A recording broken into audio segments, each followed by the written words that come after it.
بسم الله الرحمن الرحيم إن الذين يكتمون ما أنزل الله من الكتاب ويشترون به ثمنا قليلا أولئك ما يأكلون في بطونهم إلا النار ولا يكلمهم الله يوم القيامة ولا يزكيهم وَلَهُمْ عَذَابٌ أَلِيمٌ۔ بے شک وہ لوگ جو اللہ کی نازل کی ہوئی کتاب کو چھپاتے ہیں اور اس کے بدلے ذلیل قیمت لیتے ہیں، وہ اپنے پیٹ میں آگ ہی بھرتے ہیں، اور اللہ قیامت کے دن ان سے نہ کلام فرمائے گا اور نہ انہیں پاک کرے گا، اور ان کے لیے دردناک عذاب ہے۔ کافروں کا ایک گروہ ہے مشرکین اور ایک گروہ ہے یہودی، یہ کافروں کے گروہ ہیں۔ مشرکین کے اعمال کا ذکر کیا ابھی پچھلی آیات میں آپ نے سنا، اب یہاں سے دوسرے گروہ یعنی یہودیوں کا ذکر کیا جا رہا ہے۔ تو پہلا گروہ اللہ تعالیٰ کے حق میں کوتاہی کرنے والا تھا، مشرکین اللہ کے حق میں کوتاہی کرتے ہیں، اور جو دوسرا گروہ ہے یہودیوں کا گروہ، وہ نبی کریم صلی اللہ علیہ وسلم کے حق میں کوتاہی کرتے ہیں۔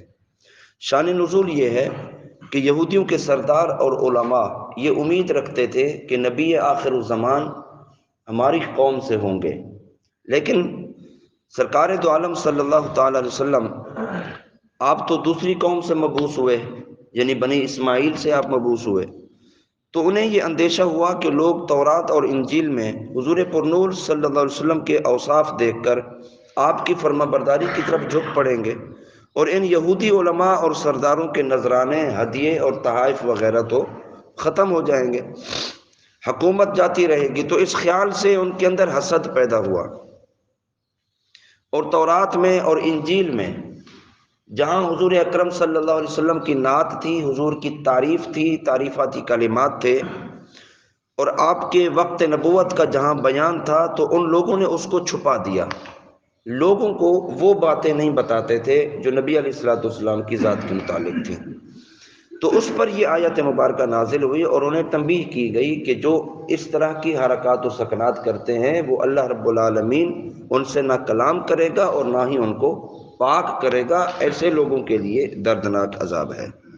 یہودیوں کے اس طرح کے طرز عمل پر فرمایا گیا کہ ذاتی مفادات، مال دنیا اور عیش و آرام کی خاطر اللہ تعالیٰ کی کتاب اور اس کے احکام اور عظمت و شان مستفی چھپانے والے مال و دولت سے اپنے خزانے نہیں بھر رہے، بلکہ اپنے پیٹ میں آگ بھر رہے ہیں، اور آخرت میں دردناک عذاب کے مستحق ہونے والے ہیں۔ تو یہ تنبیہ ہے ان لوگوں کے لیے کہ چھپانا یہ بھی ہے کہ کتاب کے مضمون پر کسی کو مطلع نہ ہونے دیں، کتاب کے اندر کیا لکھا ہوا ہے کسی کو وہ مفہوم ہی نہ بتائیں، یہ بھی کتاب کو چھپانا ہے، اور کسی کو پڑھ کر نہ سنانا، یہ بھی کتاب کو چھپانا ہے، کسی کو نہ دکھانا، یہ بھی کتاب کو چھپانا ہے، اور یہ بھی چھپانا ہے کہ مفہوم کچھ ہو اور غلط تعویل کے ذریعے لوگوں کو غلط راستے اور غلط رہنمائی دینا، یہ بھی کتاب کو چھپانا ہے، اور کتاب کے اصل معنی پر پردہ ڈال کے اپنی مرضی کی تصریحات کرنا، یہ بھی کتاب کو چھپانا ہے۔ تو یہودیوں کا یہی طرز عمل تھا۔ تورات و انجیل میں جو احکام الہی لکھے ہوئے تھے وہ خود تو پڑھتے تھے، لیکن آگے عوام الناس کے سامنے وہ چیزیں کما حق وہ بیان نہیں کرتے تھے، کچھ بیان کرتے تھے اور کچھ چھپا لیتے۔ جو بات انہیں لگتی کہ اس کو اگر لوگوں نے سن لیا تو پھر لوگ ان کے تو حالات بدل جائیں گے، تو پھر ایسی چیزیں لوگوں کے سامنے نہیں بیان کرتے تھے۔ تو یہودی ہر طرح کی تعویلیں کرتے، اور ابھی تک بہت سے لوگ اس طرح کا طرز عمل ان کے اندر جاری ہے کہ قرآن پاک پڑھ کر توحید باری تعالیٰ، توحید الہی کی غلط تشریحات کرتے ہیں، اور عظمت مصطفیٰ صلی اللہ علیہ وسلم کی آیات کو چھپاتے ہیں، ان کے معنی بدل دیتے ہیں، پردے اور سود کے متعلق آیات کے معنی میں تحریف کرتے ہیں۔ تو یہ سب اسی حکم میں شامل ہیں کہ وہ کچھ کتاب کو پڑھتے ہیں اور کچھ کتاب کو چھپاتے ہیں۔ تو جو عذاب یہودیوں کے لیے ذکر ہوا وہ عذاب ان لوگوں کے لیے بھی ہے کہ جو قرآن کا صحیح مفہوم لوگوں کو نہیں بتاتے اور قرآن کی تشریحات کو غلط طریقے کے ساتھ لوگوں کے سامنے ظاہر کرتے ہیں۔ اولئک الذین اشتروا الضلالة بالہدى والعذاب بالمغفرة فما اصبرهم علی النار، یہی وہ لوگ ہیں جنہوں نے ہدایت کے بدلے گمراہی اور بخشش کے بدلے عذاب خرید لیا، تو یہ کتنا آگ کو برداشت کرنے والے ہیں۔ یعنی جو ہدایت اور مغفرت یہ لوگ اختیار کر سکتے تھے اس کو چھوڑ کر اس کو چھوڑنے کو یہاں فرمایا گیا کہ انہوں نے ہدایت اور مغفرت کی جگہ ضلالت اور عذاب کو خرید لیا۔ یہ نہیں کہ ان کے پاس ہدایت اور مغفرت تھی پھر انہوں نے اسے بیچ دیا۔ امام فخر الدین رازی رحمۃ اللہ تعالی علیہ فرماتے ہیں کہ دنیا میں سب سے بہترین چیز کیا ہے؟ دنیا میں سب سے بہترین چیز ہدایت اور علم ہے، اور دنیا میں سب سے بری چیز کیا ہے؟ وہ گمراہی اور جہالت ہے۔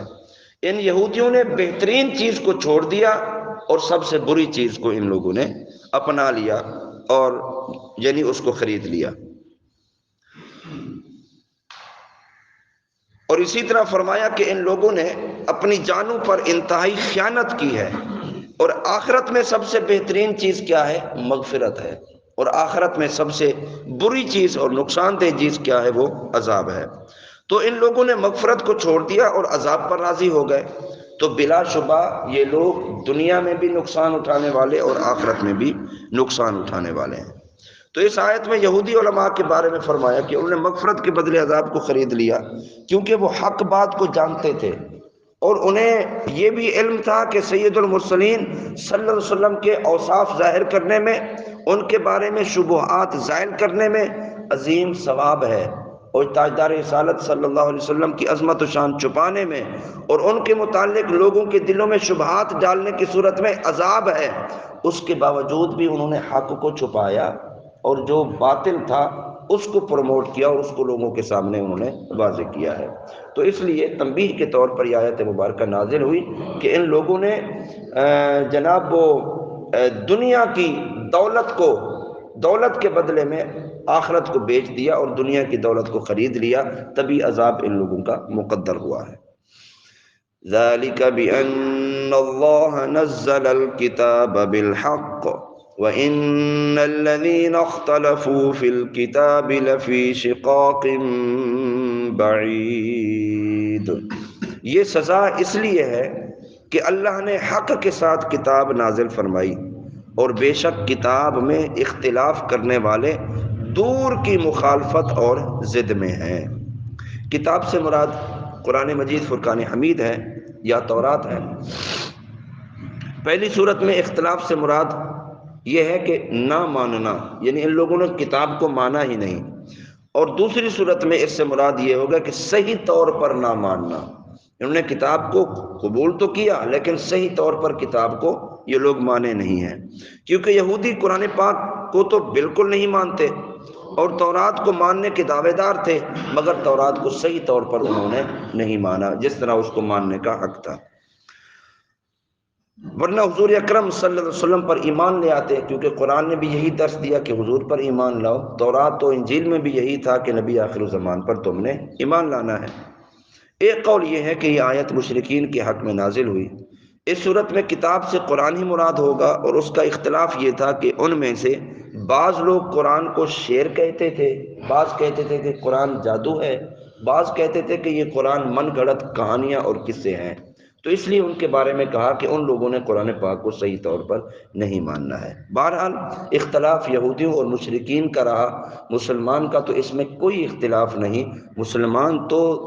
دل سے تسلیم کرتا ہے کہ قرآن اللہ کا کلام ہے، جب یہ اللہ کا کلام ہے تو یہ ہمارے لیے ہدایت ہے، ہمارے لیے رہنمائی ہے، ہمارے لیے سیدھا راستہ ہے، ہمارے لیے یہ صراط مستقیم ہے۔ ہمارا جس طرح ایمان ہے اسی طرح ہمارا اس پر بھی عقیدہ پختہ ہونا چاہیے کہ راستہ وہی ٹھیک ہوگا جو قرآن والا راستہ ہوگا۔